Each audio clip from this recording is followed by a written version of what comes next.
John, Paul, George and Ringo are probably Liverpool's four most famous faces, but there are four faces held even dearer in a Scouser's heart. 220 feet in the air, the Liver Building clocks have kept the city's time for 100 years.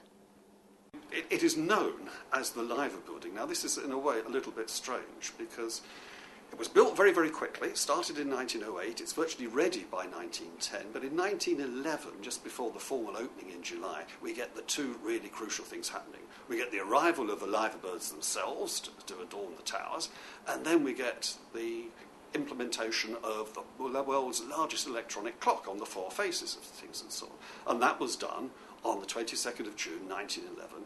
All very, very clever in an age before mobile phones, the internet or whatnot. I don't know how they did this, but the precise moment that the crown is put on George the Fifth's head, the Liver clocks start.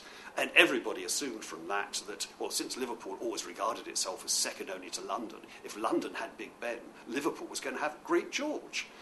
But of course, Liverpool being Liverpool and the People's Republic of Merseyside, they don't really want to be identified with the monarch, so it's the birds that they decide to go with, and so it's never known as Great George, always known as the Liver Building. Inside the Liver Building, some way up the 483 steps and 17 floors, hundreds of feet in the air, there's a blue door behind which the mechanics controlling the clocks are found. Here we are in the West Clock Room. We're about 250 feet above ground level. The West Clock Room houses three of the four Great George clocks, so named after King George V, who was on the throne when the building was actually built. The minute hands themselves on the clocks are 14 feet long and act rather like a sail, so when the wind's blowing very strongly, the three clocks can often say at different times. The clock faces themselves are 2.5 foot in diameter, larger than the clocks in the House of Parliament.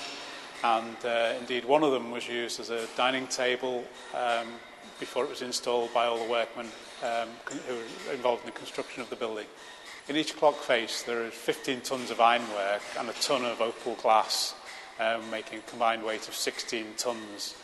To get all four clocks up here in terms of 64 tons, obviously it was a massive feat of engineering, and great credit to the guys at the time. One of the main men tasked with keeping the cogs turning and great clocks ticking is Head of Maintenance John Waring, who has worked at the Liver Building for more than 11 years. Well, we're actually standing on the 10th floor of the Royal Liver Building in Liverpool at the moment.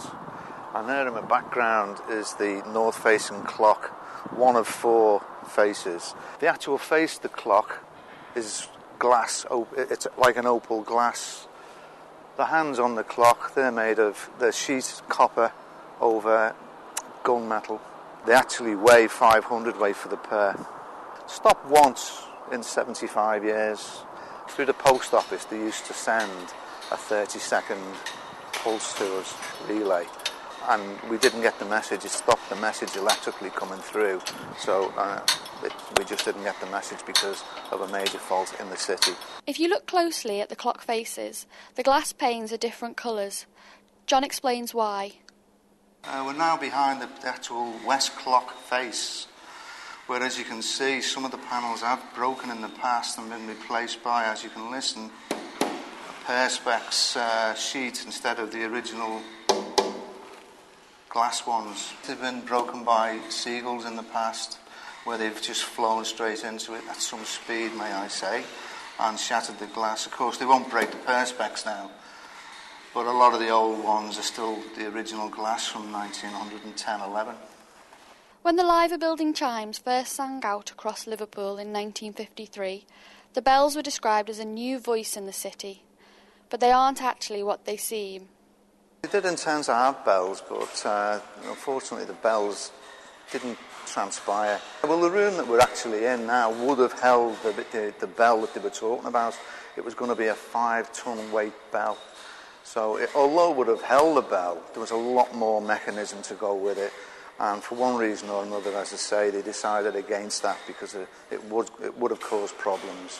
And they went with all electronic, which was like, because it was the first electric clock in the country anyway, it stands to reason that, they could go electronic. It's a hammer action on like a piano wire with a pickup at the end which then transports up to the roof. Big speakers on the roof, which then sounds like the bells. It first actually struck on the 11th hour, 11th day of the 11th month, and it was to commemorate the loss of life in the society of people who lost their lives in the First and Second World War. There is two big plaques down in the atrium which have got names on it to commemorate that.